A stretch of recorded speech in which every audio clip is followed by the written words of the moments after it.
Yes. So today we are going to discuss about our first news article, which is mainly related to the air quality index.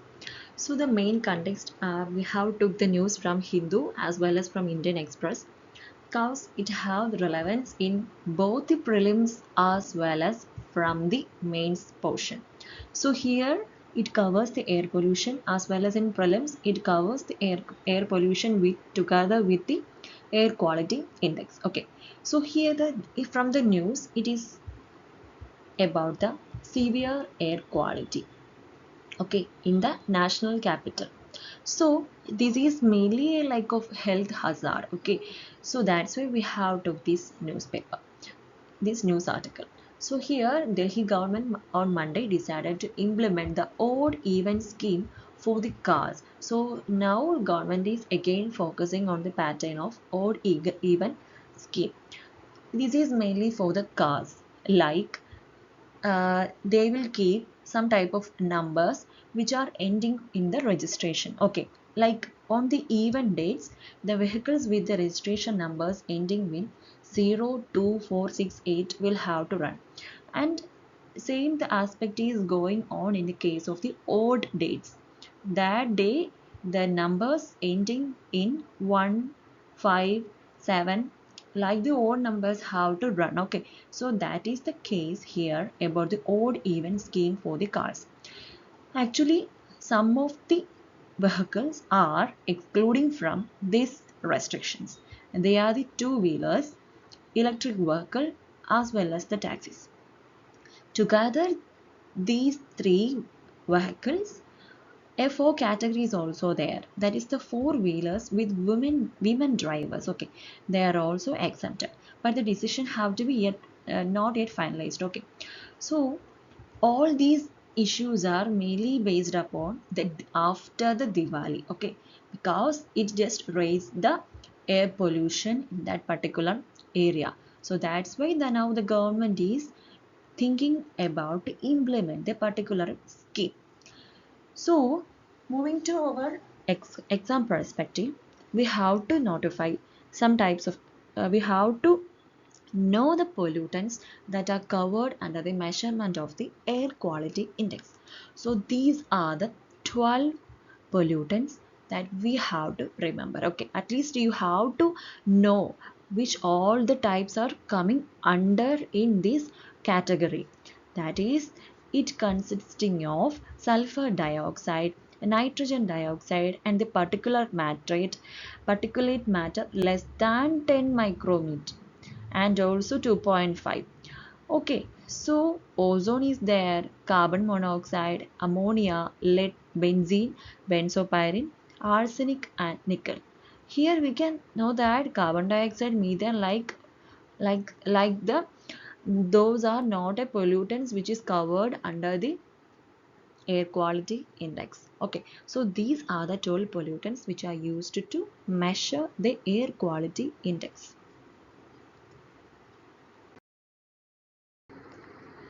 So, there was a previous year question in 2016 about in the cities of our country, which among the following atmospheric gases are normally considered in calculating the value of air quality index. So the first option, we have to find the correct answer from the above.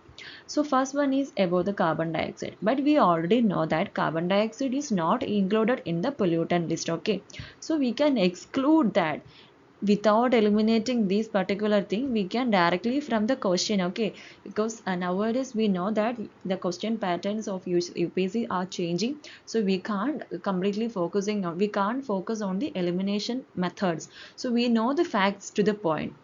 So that's why I'm not stressing here how to eliminate the option one from the questions. Okay, so here we already know that carbon dioxide is not listed in that particular thing, so we can exclude that. Okay, as well as methane is also not available there. So the remaining are carbon monoxide, nitrogen dioxide, as well as the sulfur dioxide.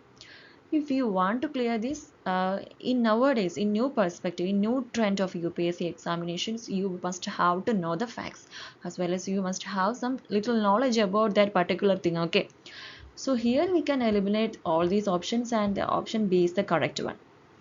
And also mains there was question like in 2021, that is about describe the key points of the revised global air quality guidelines recently released by the World Health Organizations, and how are these different from its last update in 2005.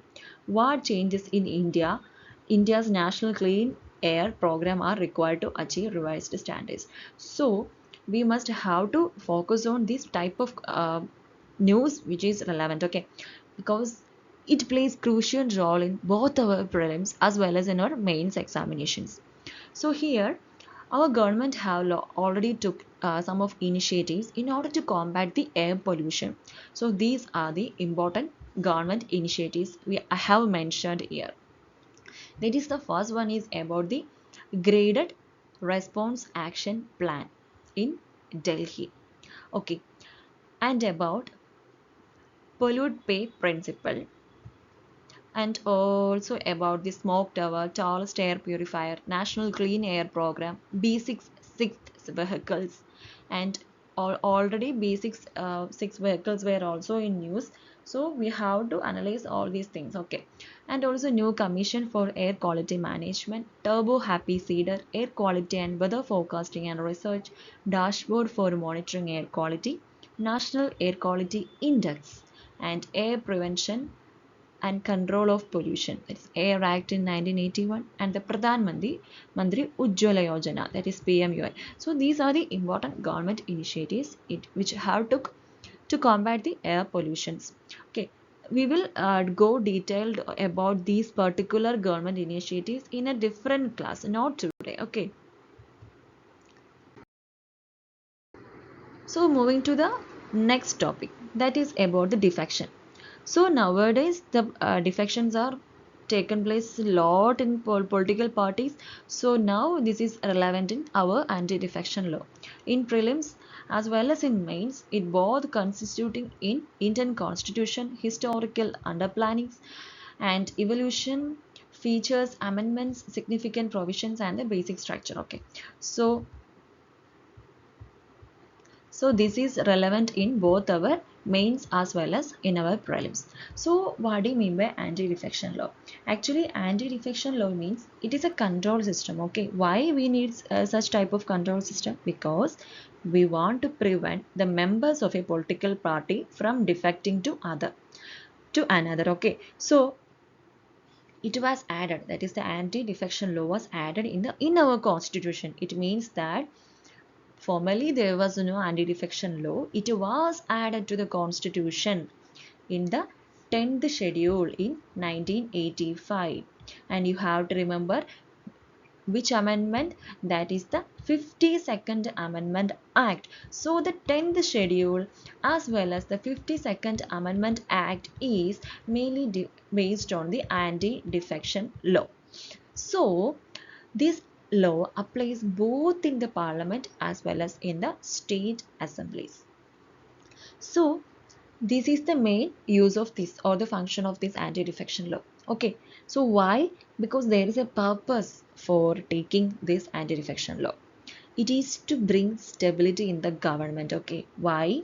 Because if the political party, if the members of these political parties are changing from one party to another, what will happen? It will affect our government system.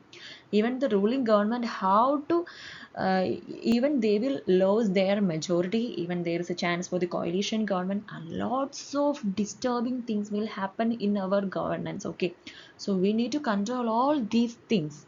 So other than this, we have to check the corruption, like horse trading are also taking place in parliament. So what do you mean by horse trading? Actually, it is a type of unofficial discussion. Okay, so it is a type of unofficial discussion that is happening in the parliament or in the politics, where the people make agreements for their own advantages, and not for the sake of the people but for their advantage.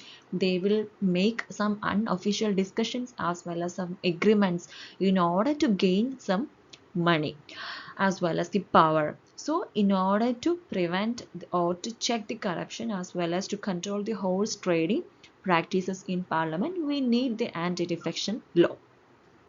Also, what is the provisions? Actually, this law provides for the disqualification of members of parliament, that is MP, as well as the MLA, that is the members of state legislatures. Okay, so in which ground? That is the ground of defection from one political party to another. Okay, so here a member who is disqualified on the ground of defection is also disqualified to hold any remunerative political post. So this is the importance of anti-defection law. Here, the anti-defection law, the disqualifications on the ground of these defections are mainly took place by the chairman or the speaker of such houses. Okay, so chairman, we already know that who is the role of chairman as well as the speaker. Okay, so houses means what? It's the Rajya Sabha as well as the Lok Sabha. So chairman, in case of it's in Rajya Sabha, it's the chairman.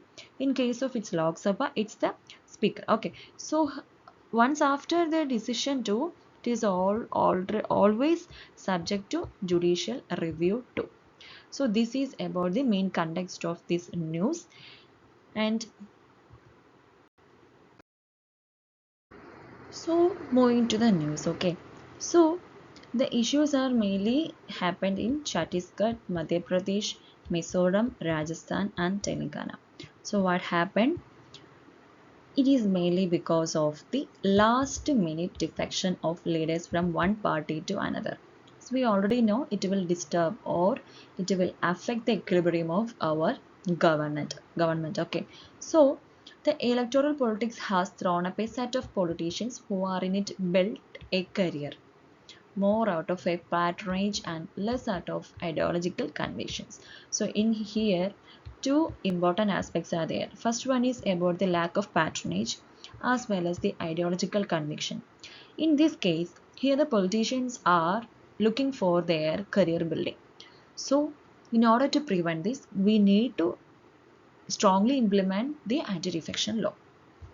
So what will happen?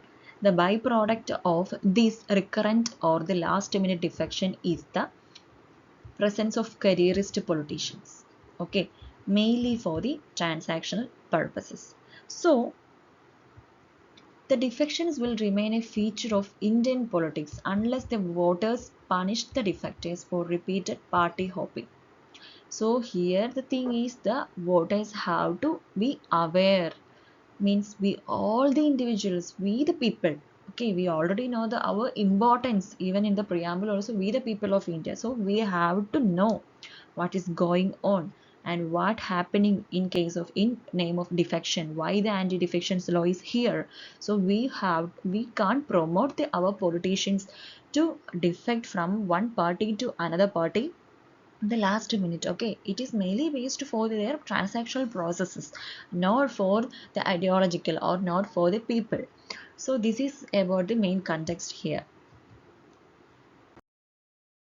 So we have to move to the core part. Okay, that is the anti-defection law. So it have a definition, that is defection refers to switching political alliance, particularly when a member of a political party leaves the party and joins another party or becomes independent. Okay, so here some aspects are there. The first one is about a politician will leave his own party to another party. Okay, that is he will join another party or sometimes he will be like an independent. Okay, independent party. So here the anti-defection law, we already know that it is based on the 52nd Amendment Act of 1985 and is a part of 10th schedule of our Indian Constitution. Okay, so its main aim is to discourage the defection. Okay, so already we know all these points. And also these law may be designed to ensure that politicians are held accountable to the voters who elected them and maintain the stability and cohesion of political parties. This point is about the importance of people, that is the voters. So in some countries, anti-defection laws allow the political parties to expel members who defect. Okay, And in other countries, they may disqualify the defectors from holding public office or impose other penalties. So we do have that process, that is our anti-defection law. So why we need anti-defection law? Actually, we need this in order to prevent the ayaram gayaram politics. Actually, it is a phrase which is implied by a at the time of the Haryana MLA Gaya Lal in 1967. Okay, he changed his party in thrice in a fortnight, from Congress to United Front back to Congress, and then within 9 hours to United Front again, like United Front back to Congress, and from there to United Front and then to Congress. It's like defection. So from that aspect, this phrase came, that is the Aya Ram Gaya Ram. Okay, so we need to prevent this type of defection. From this point, we know that what ideology they pursued. Okay, so this is like we can't explain in words. Such type of manner are, they are just focusing, like they have no ideology, even they are not patronizing, they are not considering the people or the voters. So in order to prevent this, we need to take the measures like anti-defection law. And next one is about the curbing money power. Okay, in order to curb the corruption, and also ensuring the cohesion in order to promote the stability. And also we need to strengthen our democracy, that is the political stability. And also the politician must have to be responsible and loyal to their party. Okay, so in order to make a good governance, it is essential. So the important provisions of the anti-defections laws, like first one is about the disqualification. So, and also the independent members, nominated members, and exceptions are also available there. Okay, so disqualification means if a member of house belonging to any political party becomes disqualified for being a member of the house. Okay, like there are certain conditions are there. First one is like if he voluntarily gives up his membership of such a political party. Okay, otherwise, he votes or abstains from voting in such house contrary to any direction issued by his political party. Because if he have to work against his political party, or if he want to abstain from vote, in that particular case, he need to obtain the prior permission from his own party. Otherwise, there is a chance for the disqualification made by means of the anti-defection law. Okay, so independent members. Independent members means they will disqualified from remaining a member of the house if he joins any political party after such an election. It means that if someone is elected to parliament or in state legislative assembly by means of a independent political party, but once after entering into the parliament or in such a body, he just joined to another political party, then it is a type of defection. Okay, and the third one is about the nominated members. So here the disqualification of nominated member is possible for being a member of the house if he joins any political party after the expiry of 6 months from the date he takes his seat in the house. This is simple like that. If I am just joining today, from today onwards 6 months will be there. Okay, the opportunity will be available there for these 6 months. So within 6 months I have to join any political party. Once after the 6 months I can't. So what will happen? It will lead to defection.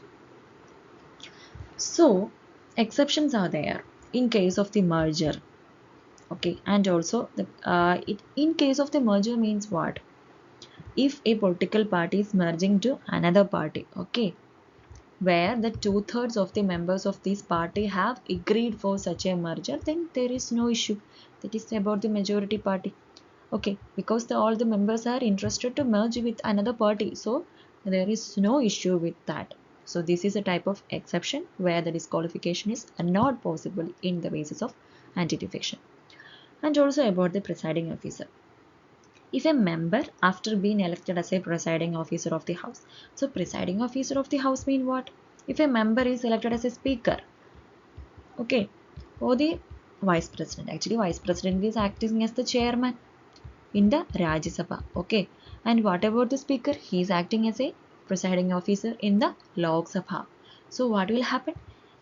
If he voluntarily gives up the membership of his party or regions or rejoins it after he ceases to hold that office, there will be no issue. Why? Because at the time, if he is acting as a presiding officer, he must have to leave from that. He must have to quit from his political party. But once after he is vacating of this office, that is the presiding officer position, he can rejoin to his party. There will be no issue. Okay. So what? This is a type of exception. Why he have to quit his party at the time of this position? Because it is to avoid the impartiality. Okay. And also the deciding authority. The Speaker of the House or the Chairman of the Legislative Council, as the case may be, he has the authority to decide on questions related to defection, and his or her decision is final and cannot be challenged in any court. So the deciding authorities are the Speaker of the House and the Chairman. But there will be judicial review, okay, that we have already discussed. And the rule making power. So presiding officer of a house is empowered to make the rules, okay. It affects the provisions of the 10th schedules. So this is about the rule making power and the rule of whip. Actually, whip means what? Whip is a political party official whose job is to ensure that party member vote according to the party platform. So this is about the whip. Actually, whip is responsible for the communicating the party's position to its members, ensure their vote in line with that position. Okay. In the case of a member defying the whip and voting against the party's official position, they may be subject to disciplinary action under the anti-defection law. So these are about the provisions. And about there are some criticism are there about for the anti-defection law. So first one is about the curbing dissent.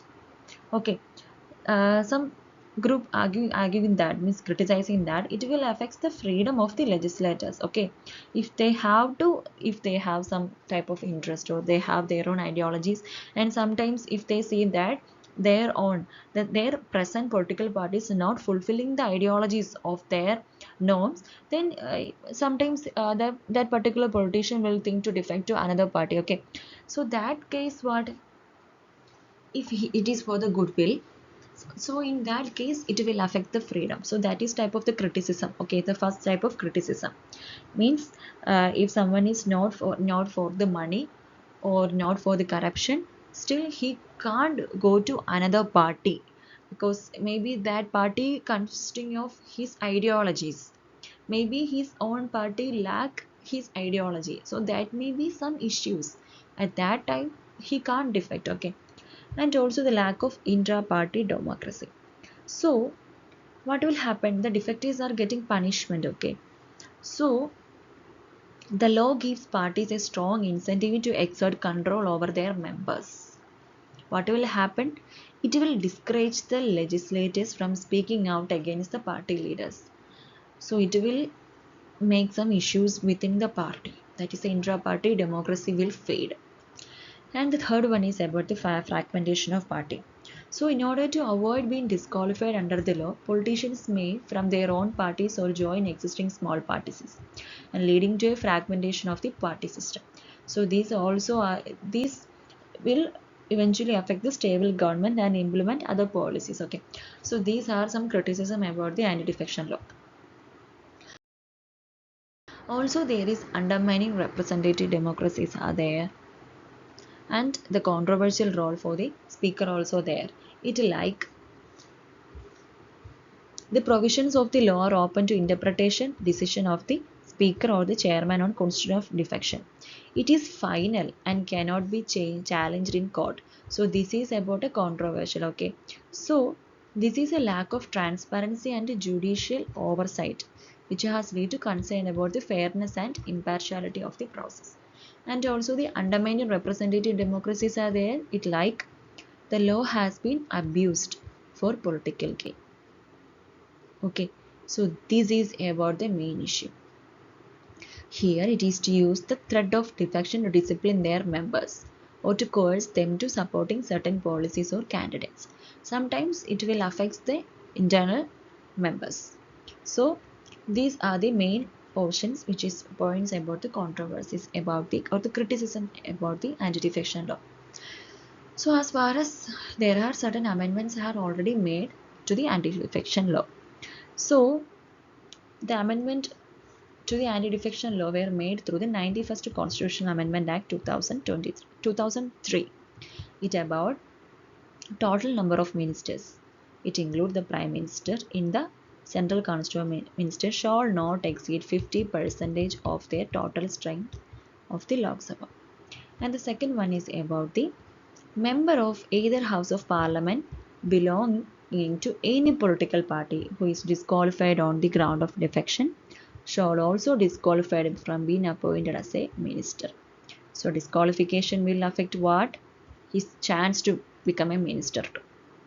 And also total number of ministers including chief ministers in the Council of Ministers in shall not exceed 50% of total strength of the Legislative Assembly of that state. Okay. But the number of ministers including chief ministers in a state shall not less than 12.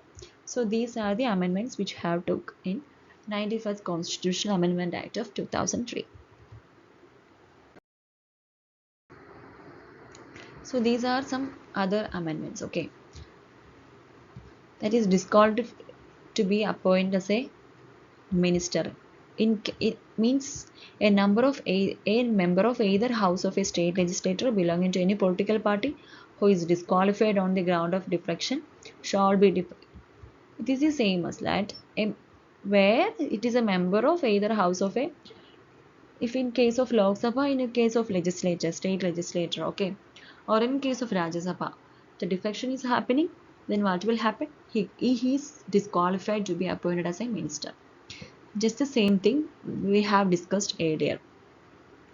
And also disqualified from holding any remunerative political post. And also the provision of the 10th schedule, that is the anti-defection law. It pertains some exemption from the disqualification in cases split by 1/3 of the members of a majority party has been deleted. We already know about the majority. We have already discussed this point. So there are certain countries they have to some measures in case of the political defection. So we can take the examples from the United Kingdom as well as from the USA, and also Canada, France, Australia, Germany, and Italy. Okay, so we can discuss from that too. So in the United Kingdom, what happened? There is no law prohibiting politicians from switching parties or becoming independents. Okay, but still, since political parties may expel members who defect, and defectors may face backlash from voters in future election. So this is the only thing happening here. There is no which is prohibiting the politicians, but what will happen? There may be a backlash from the voters in future elections. Only this thing is available there. So what is about the USA? So in USA, there is no law prohibiting the politician from switching parties or becoming independents.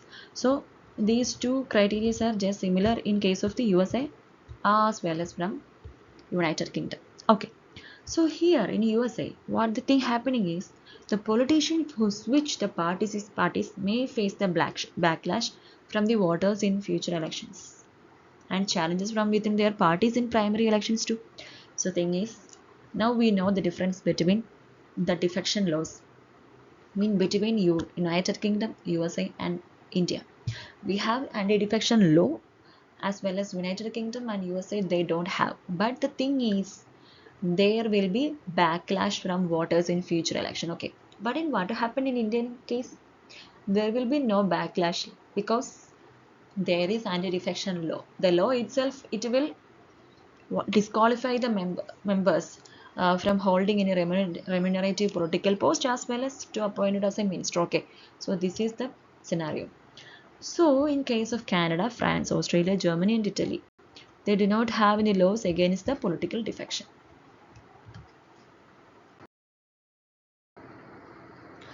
So there are some judicial observation where regarding the defection in India. Okay, so the important verdicts are from Quixote Holohan vs. Sachilhu and others case. And also G. Vishwanathan and Honorable Speaker Tamil Nadu Legislative Assembly and Ravi S. Naik vs. Union of India. Okay. So in first case, in Quixote Holohan case, what happened? Supreme Court of India upheld the constitutionality of the law, and Supreme Court ruled that the provisions were necessary to prevent the destabilization of the government and ensure the integrity of the electoral process. So this is in support with the anti-defection law. So in the second verdict, in G. Vishwanathan versus Honorable Speaker Tamil Nadu, so in that case, Supreme Court ruled that Speaker of a Legislative Assembly has the power to decide on cases of defection, and that decision of the Speaker is final and cannot be challenged in a court of law. This is ruled in the G. Vishwanathan case. The third case is which is about the Ravi S. Naik vs. Union of India. In that case, the Speaker of Chairman of the relevant legislative body can disqualify an elected representative for defection. Look, here the point is elected representative, okay, not in case of the non-elected. This is about the elected representative. So there are certain suggestions are also to reform the anti-defection law in India.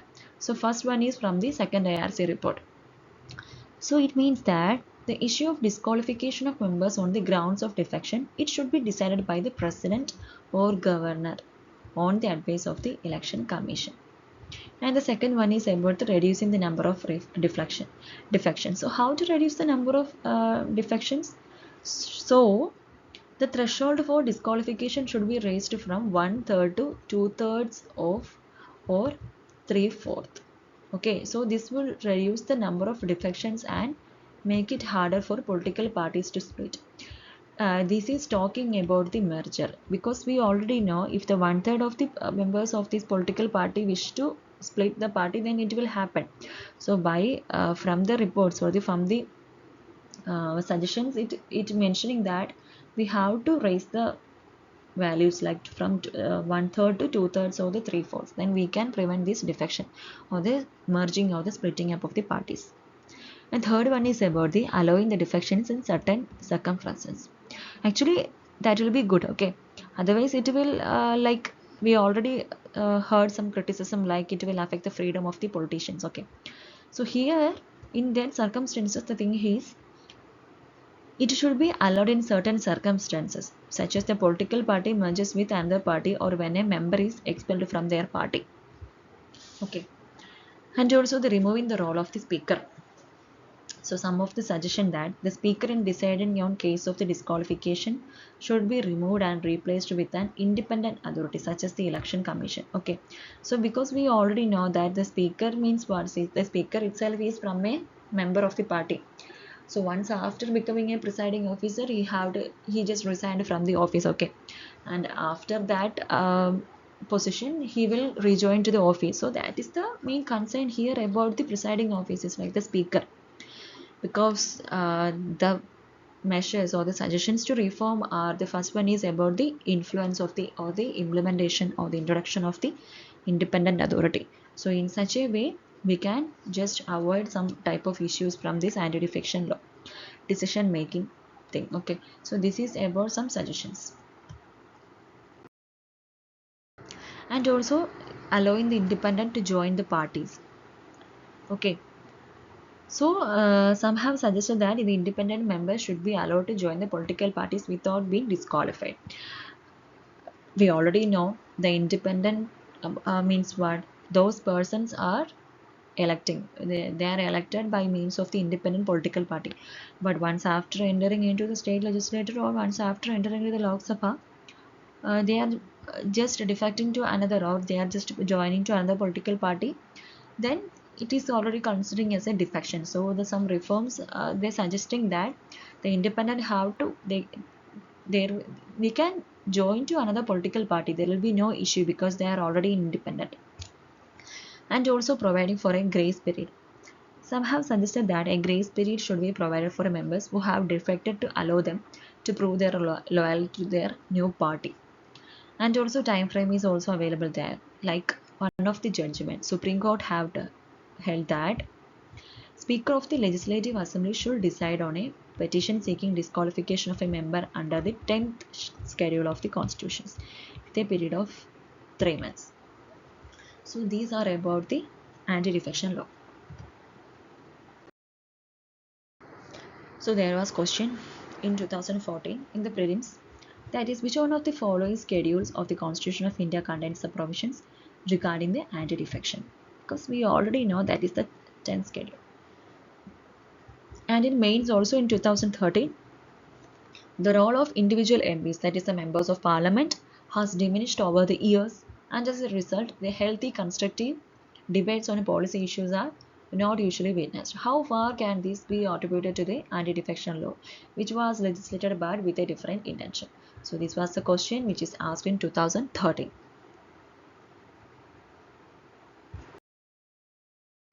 So moving to the next article, that is the states in court against their governors. So we already know that if the governor is from a different political party, as well as the state, if the state is from different political party, then what will happen? There will be conflict between them. Okay. So here, that means the governor means what? The governor is an agent from the central government. If the ruling party in the center as well as the state are different, it will affect. Okay, it will affect the further good governance. So here in news, it is about the Tamil Nadu, Kerala, Punjab have approached the Supreme Court in order to decide the time frame for the assent of the grant or the bill. Okay, to grant assent to the bill. Okay, which is passed by the state legislature. So this is about the news context, and we can move on to the discussion. So in context, so Kerala, here the Kerala become the third state once after the Tamil Nadu, Punjab. So Kerala, Tamil Nadu, Punjab have moved to the Supreme Court Thursday. Again, it's governor over pending bills and other issues. So this is relevant in both in prelims as well as in mains perspective. Here in prelims, it is about the constitutional provisions related to governor. For mains, friction points in governor-state relations. Okay. So we can move to the prelims part. So that is the constitutional provisions related to the governor. So here Article 153 is there, and Article 157 and 158 is available there. Article 200 is there. So these are the important constitutional provisions of the articles. So here in Article 53 says that there shall be a governor for each state. That we know. Okay. And the second point is one person can be appointed as a governor for 2 or more state. This is 2 state or more state. Governor. A governor can be appointed in 1 state or in 2 states. Or a single governor can deal in 2 or more states. Okay. So this is pertaining in the Article 153. A governor is appointed by the president and is a nominee of the central government. Okay. So from this point we know that if the ruling party in central government is different, if the ruling party in the state governments are different, there will be conflicts between the chief ministers and the governor. Why? Because the governor is a nominee of the central government. Actually, this is the fact nowadays happening, and we can read all this from the newspaper itself. Okay. So it is stated that the governor has a dual role. Why? The first one is he is the constitutional head of the state. And the second one is he plays a vital link between the union government and the state government. Okay. In the first, if he is the constitutional head of the state, but he bound by the advice of his council of ministers. Okay, so this is about the governor's double role or the dual role. And in Article 157 and 158, which specify the eligibility requirements for the post of governor. First one, be a citizen of India, at least 35 years of age, not a member of the either House of the Parliament or House of the State Legislature, not holding office of the profit. Okay. And governor have the power to grant pardons, reprieves, etc. This is by the Article 161. So Article 163 mentioned that there is Council of Ministers with the CM at the head to aid and advise the governor. Okay, in the exercise of his functions except some conditions or for discretion. So the governors have the discretion power. Okay, so Article 164 mentioned that governor appoints the chief minister and other ministers. And about the Article 200. From our news, this Article 200 is related. Okay, governor assents or withhold assents or reserve the bill for the consideration of the president by the legislative assembly. That is mentioned in Article 200. Okay, so we have to remember that. Just I am mentioning this only. We will discuss later. And the governors may promulgate the ordinance under certain circumstances. That is Article 213. So now we have to move on to the second perspective, that is from the mains level. That is the friction points in the governor-state relations. So governor is envisaged as a political head. Okay, so who must act on the advice of the Council of Ministers? That already we know. But the governor enjoys certain discretionary power which is granted under the constitution. Okay, so this is a controversial thing happening now. Giving or withholding assent to a bill which is passed by the state legislature. So this is the discretionary power of the governor. The governor is a political head, doesn't matter, because the governor also have a discretionary power, that is giving or withholding the assent to a bill passed by a state legislature. So here, determining the time needed for a party to prove its majority or which party must be called for first to do so, generally after a hung verdict in an election. Okay, so there are no provisions laid for the manner in which the governor and the state must engage publicly when there is a difference opinion. And also, governor has a 5-year tenure and he can remain in office only with until the pressure of the president. Otherwise, he can be removed. Okay. So, in 2001, the National Commission to review the working of the Constitution held that the governor owes his appointment and his continuation to the union, not to the state government. Okay. He just owes his appointment and his continuation only to the union government. So there is the apprehension that he is likely to act in accordance with the instructions received from the Union Council of Ministers. So this is the main issue which is happening in between the state government as well as between the governor. So this apprehension is making the issues more controversial. Okay. In the constitution, there are no guidelines for the exercise of the governor's powers, which including for the appointment a CM or dissolving the assembly. Okay. And also there is no limit set for how long a governor can withhold assent to a bill. This is the issue. Okay. So these are the main issues which is happening now. These 3 points. And also the governor sends a report to the center which forms the basis of the Union Cabinet's recommendation to the President for invoking the Article 356. Article 356 means what? That is the President's rule. So there was UPSC question in 2014. That is, which of the following are the discretionary powers given to the governor of a state?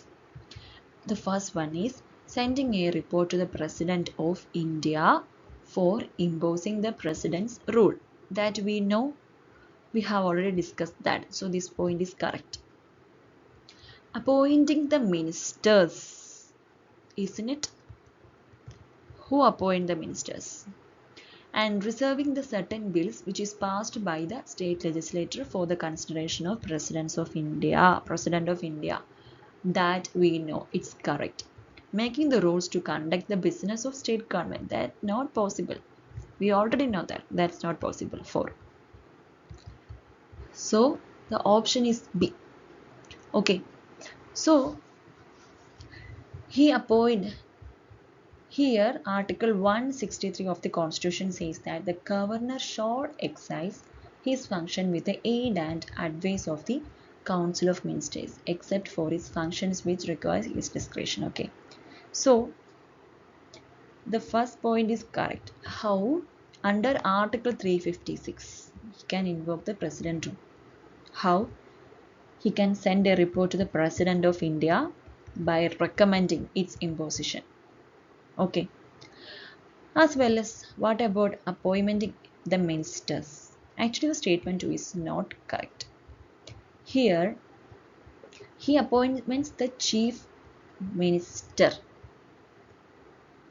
and other ministers. They also hold the office during his pleasure.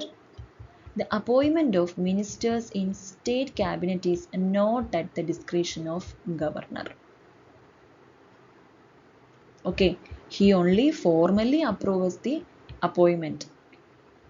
Actually, the appointment of ministers is not in the discretionary power of the what?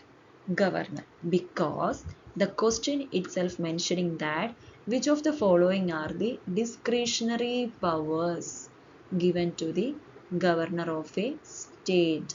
Actually, the governor appoints the chief minister and other ministers, but that's not a discretionary power. Okay. The appointment of state cabinet is not a discretionary power, hence we can eliminate the second option. He just only formally approves the appointment. And about the third thing, reserving certain bills passed by the state legislature for considering of the President of India. We already know it's true. Making the rules to conduct the business to the government. Is it correct? No.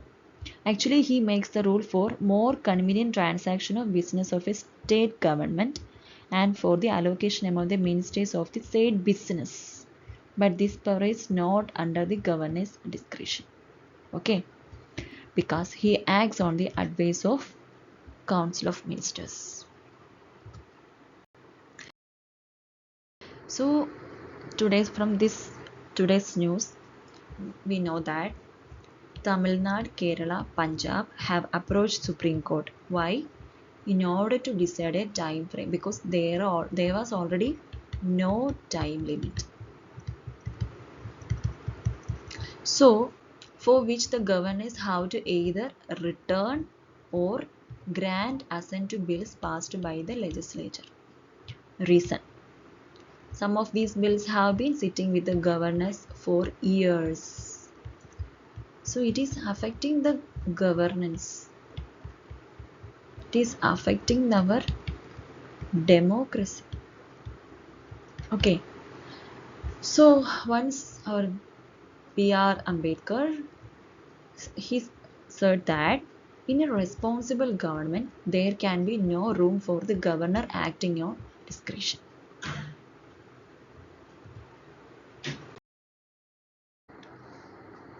So, about the process of granting assent. So, this is mainly mentioned in Article 200. Okay.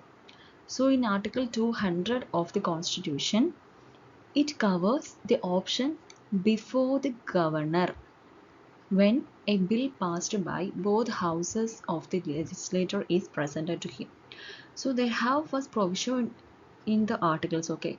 The main provisions are the governor could either declare his assent to the bill. Otherwise, he can withhold the assent, but in one condition, if it's not a money bill. If in case of the money bill, he can't withhold the assent. Okay, he must have to give the assent. And the third one is about reserve the law for the consideration of the president if he thinks the bill it will affect the power of judicial review of the High Court. So these are the main points. So what will happen in case of governor choose to withhold his assent? So he must have to return the bill as soon as possible. So it is a message which is recast in the Legislative Assembly. Why? It is to reconsider the proposal law or any specified provisions or suggested amendments. So the Assembly will reconsider and it will pass the bill. So once after, if the Assembly is sending the bill again for the assent to the governor, at this time the governor should not withhold his assent. Okay. So it simply means that the constitutional head of the state would bow to the considered a decision of the elected representative of the people. Okay, so here the governor is the constitutional head and the elected representative are the people, and the elected representatives are the legislative assembly. Okay, so here the more importance is given to the elected representatives of the people. So governors have the discretion. Okay, here the discretion to return the bills from the first proviso in the draft Article 175, but now it is called as the Article 200. Why? It was amended by the Constituent Assembly in 1949. Okay. It was thought that the governor's exercise of discretion would act as a potential check on destructive legislative tendencies by the state. Why this discretion means if the state legislative assemblies are making any bad things or something is against the state or high court's judicial review power, so in order to control that, the discretionary powers were gained. So in view of Dr. B.R. Ambedkar, we have already discussed this point. Okay, and about the Article 163. Actually, it makes it clear that the governor is not expected to act independently. Okay, so the top court in Shamsher Singh case verdict, Supreme Court held that the former head of the state, a governor, exercise all his powers and functions conferred on him by or under the Constitution on the aid and advice of his Council of Ministers, save in spheres wherein governor is required by or under the constitutions to exercise his function in his discretion. So this is by the Supreme Court words. Okay.